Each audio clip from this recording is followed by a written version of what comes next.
"Emeka, stop it!" Ada cried, her voice filled with fear. "I can't help it!" Emeka shouted, his voice filled with anger and frustration. Nika's heart raced as she saw the look in Emeka's eyes. "Emeka, what's going on?" Nika asked, her voice filled with fear. Emeka turned to his mother, his eyes filled with rage. "I can't control it!" he shouted. "Emeka, what are we watching?" Ada asked, her voice soft and unsure. "Shh, just watch," Emeka replied, his voice low and commanding. The video on the screen was not meant for children. It was filled with scenes that were immoral and inappropriate, but Emeka had been watching such videos for months now. He had discovered them by accident one day when he stumbled upon his father's hidden stash of DVDs. At first, he had been shocked, even disgusted, but curiosity had gotten the better of him, and soon he found himself drawn to the forbidden content. It was like a secret world, one that made him feel powerful, in control. As the video played, Emeka glanced at Ada. He could see the confusion in her eyes, but he didn't care. He had been luring her into this dark world for weeks now, showing her videos and telling her stories that were far beyond her understanding. And now, he was sharing that world with Ada. "Emeka, I don't like this," Ada whispered, her voice trembling. She felt a knot in her stomach, a sense of unease that she couldn't quite explain. "You'll get used to it," Emeka said dismissively, his eyes still glued to the screen. Their parents were out, as they often were, working late to make ends meet.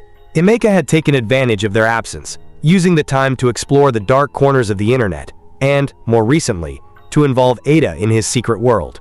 He had convinced her that it was their little game, their special secret. But Ada wasn't so sure.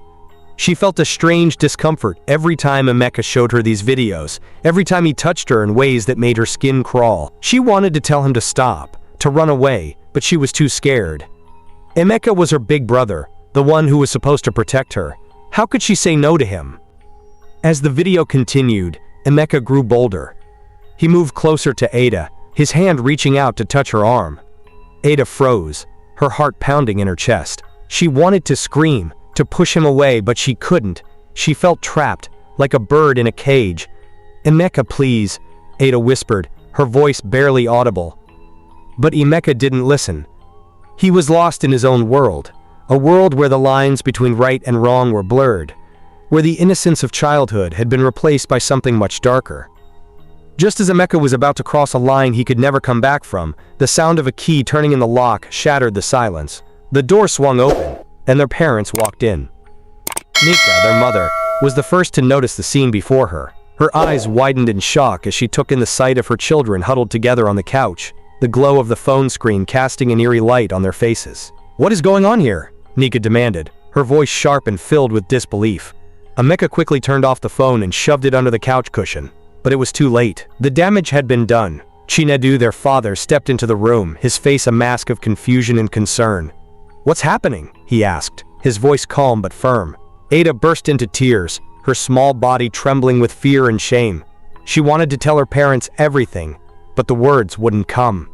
Emeka sat in silence, his heart racing. He knew he had been caught, and there was no way to talk his way out of this one. Nika's mind raced as she tried to make sense of what she had just seen. She had always prided herself on being a good mother, on protecting her children from the dangers of the world. But now she realized that the danger had been right under her nose, in her own home. "Emeka, Ada, what were you doing?" Nika asked again, her voice trembling with a mix of anger and fear. We were just watching a movie," Emeka said, his voice steady despite the panic rising in his chest. "What kind of movie?" Chinedu asked, stepping into the room. "Just a regular movie," he said, avoiding his father's gaze. Nika wasn't convinced. She walked over to the couch and picked up Emeka's phone. She pressed the power button, and the screen lit up, revealing the paused video. Her heart sank as she saw the explicit content on the screen. "Emeka, what is this?" she asked, her voice barely above a whisper. Emeka's heart pounded in his chest. He had been caught, and there was no way out. He looked at his mother, his eyes filled with guilt and shame. I found it on the internet," he stammered. Nika's hands trembled as she held the phone.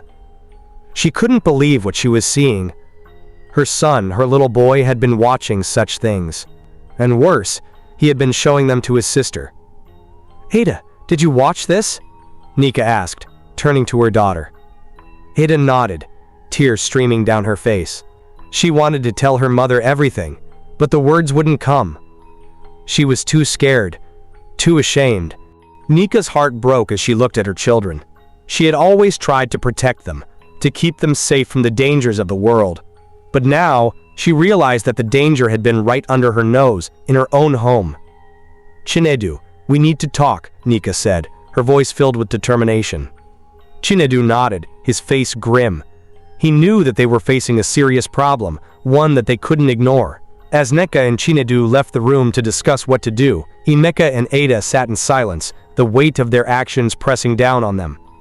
Neka and Chinedu sat at the kitchen table, their faces etched with worry. They had always prided themselves on being good parents, on providing for their children, and keeping them safe. But now, they were faced with a situation that they had never imagined. "What are we going to do?" Chinedu asked, his voice heavy with concern. Neka took a deep breath, trying to steady her nerves. She knew that they had to act quickly, but she also knew that they had to be careful. "First, we need to talk to Emeka," she said. "We need to find out how long this has been going on, and what else he's been doing." Chinedu nodded in agreement. "And we need to talk to Ada. She's just a child. She must be terrified." Nika's heart ached at the thought of her daughter.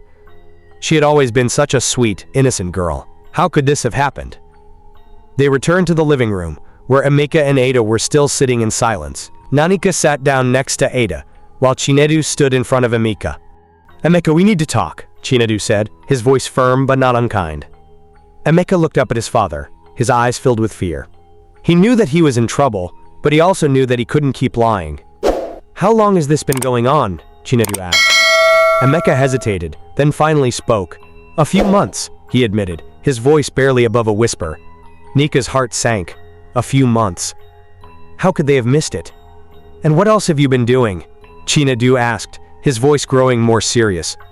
Emeka's eyes filled with tears. He knew that he had to tell the truth, but the words were hard to say. I've been showing Ada things," he stammered. "Things that I shouldn't have." Nika's heart broke as she listened to her son's confession. She couldn't believe that her little boy, the child she had raised with so much love and care, could have done such things. "Ada, did Emeka do anything else to you?" Nika asked, her voice gentle but firm.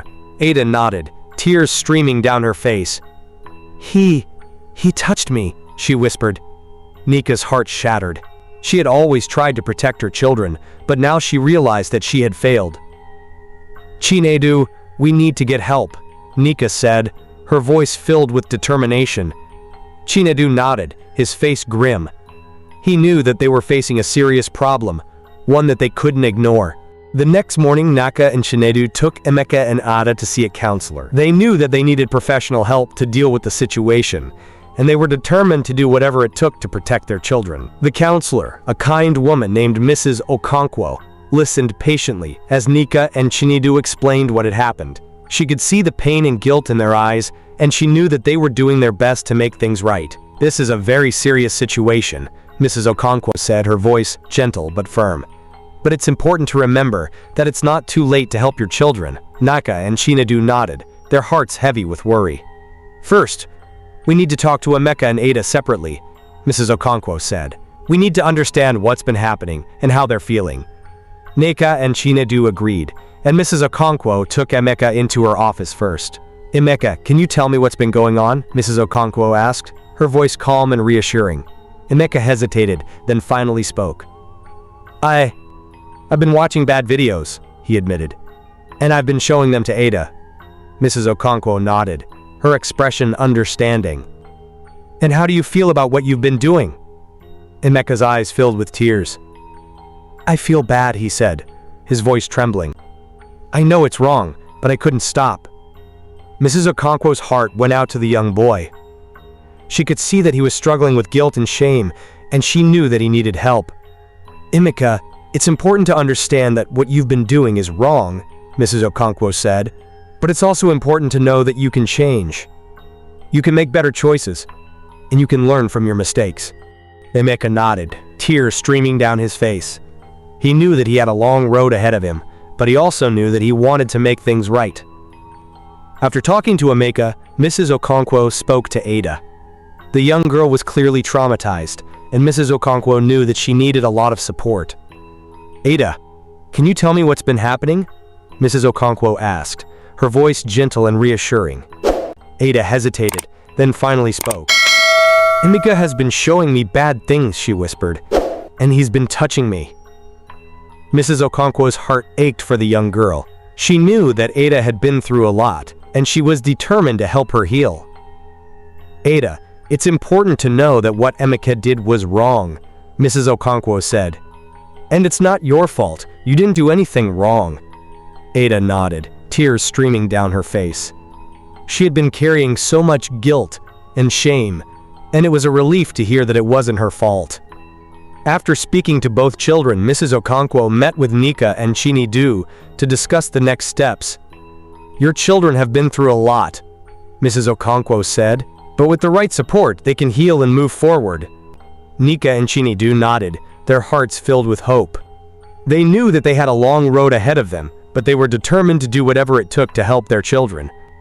Over the next few weeks, Nika and Chinedu worked closely with Mrs. Okonkwo to help Emeka and Ada heal. They attended family therapy sessions, where they learned how to communicate better and support each other. Emeka was enrolled in a program for children who had engaged in inappropriate behavior.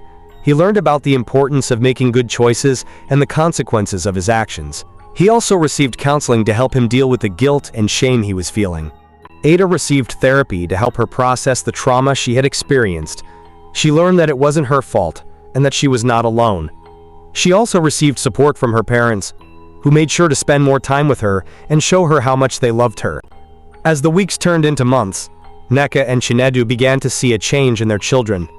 Emeka became more open and honest, and he started to take responsibility for his actions.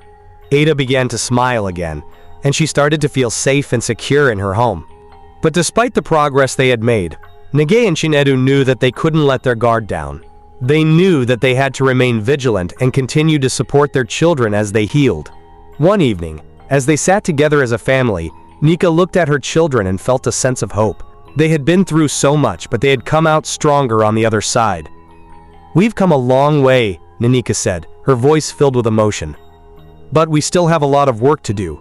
Chinedu nodded, his heart filled with pride. "We'll get through this together," he said, "as a family."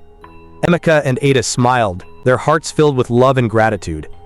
They knew that they had a long road ahead of them, but they also knew that they were not alone.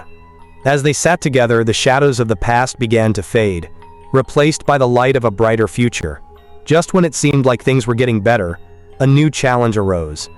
One evening, as Nika was cleaning Emeka's room, she found something that made her heart stop.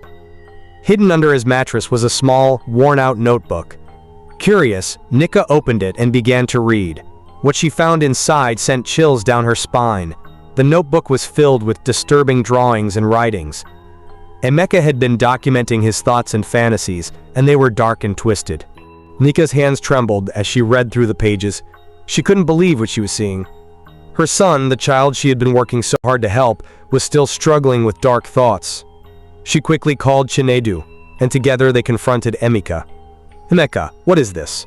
Nika asked, her voice filled with fear and disbelief. Emeka's eyes widened as he saw the notebook in his mother's hands. He had thought it was well hidden, but now it was out in the open. I don't know," he stammered, his voice filled with panic. "Emeka, this is serious," Chinedu said, his voice firm. "We need to know what's going on." Emeka hesitated, then finally spoke. "I've been having bad thoughts," he admitted, his voice trembling. "I try to push them away, but they keep coming back." Nika's heart broke as she listened to her son's confession. She had thought that they were making progress, but now she realized that Emeka was still struggling. "We need to get you more help," Nika said, her voice filled with determination. Chinedu nodded, his face grim. He knew that they were facing a new challenge, one that they couldn't ignore. As they made plans to get Emeka more help, Nika couldn't shake the feeling of dread that had settled in her heart. She had thought that they were on the road to recovery, but now she realized that the shadows of the past were still lurking, waiting to strike. The next few weeks were a blur of therapy sessions and counseling appointments.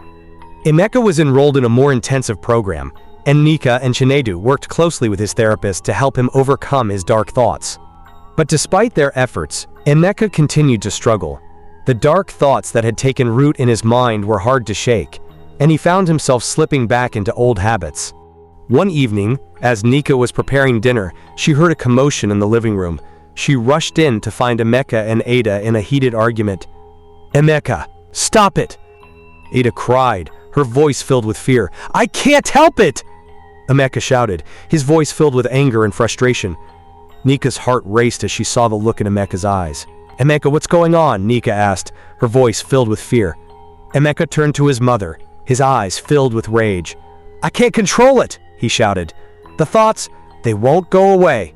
Nika's heart broke as she listened to her son's desperate cries. Stay tuned for the next season. Will they be able to find the light, or will the shadow consume them? Find out in the next thrilling installment. This story serves as the reminder of the importance of being vigilant and aware of what your children are exposed to. It's crucial to create a safe and open environment where they feel comfortable sharing their thoughts and feelings. Remember, communication is key to protecting your children from the dangers of the world. Stay tuned for more lessons and insights in the next chapter, and don't forget to subscribe and share this story to more people.